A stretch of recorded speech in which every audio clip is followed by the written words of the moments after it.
Finally, there's some sort of news about the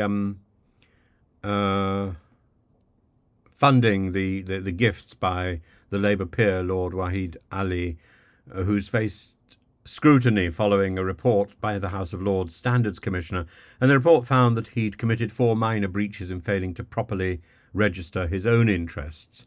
And while these breaches are not related to the more publicly controversial issue of his donations, including clothing given to senior Labour figures such as Keir Starmer, Angela Rayner, they nevertheless raise important questions about transparency and accountability in public life.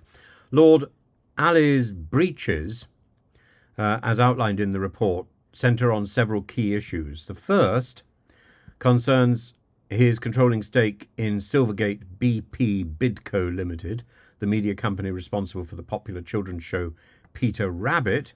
And while Lord Alli no longer benefits financially from his shares after selling part of the company to a Hollywood studio in 2019, he still retains a controlling stake, a fact that was improperly removed from the Register of Interests. Further breaches include his position as an unremunerated director of a firm located in the British Virgin Isles, a known tax haven, and despite not receiving financial compensation for his role, Lord Alli failed to register his involvement in time, breaching the House of Lords Code of Conduct. A third breach related to his trusteeship of the Charlie Parsons Foundation, a charity co-founded by Alli, which invests in new talent and projects within the TV and entertainment sectors. And while he did correctly register his trusteeship, the report found that he failed to declare his role as an unremunerated director of the foundation. So in many ways, all this is technicality. While each individual breach may appear minor, the Commissioner emphasised that the cumulative nature of these errors warranted a formal apology, which Lord Alli duly submitted. In his letter to Baroness Manningham-Buller, the chairman of the House of Lords Conduct Committee, Alli expressed regret for his failure to comply with the registration rules and vowed to follow the Code of Conduct more diligently in the future. But it suggests he's got a rather casual understanding of the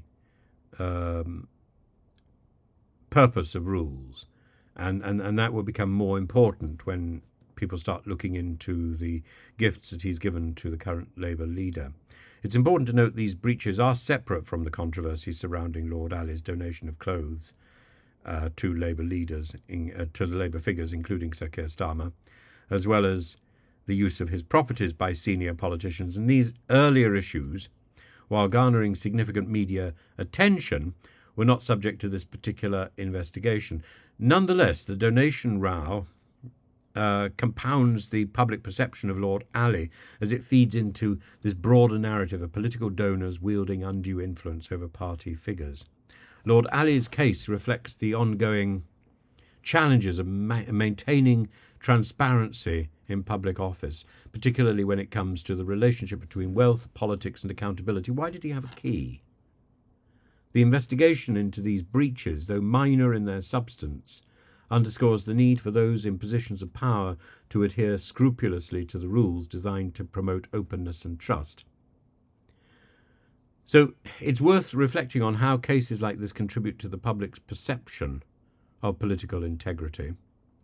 And while Lord Alli has apologised and pledged to improve, the recurrence of these incidents raises broader concerns about how the political class regulates itself and the effectiveness of the current systems of oversight.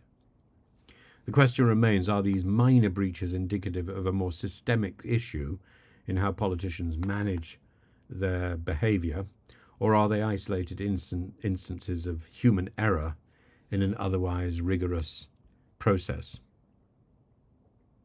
The fact that there's further investigations that need to take place strongly suggests that this isn't this isn't an isolated incident, doesn't it?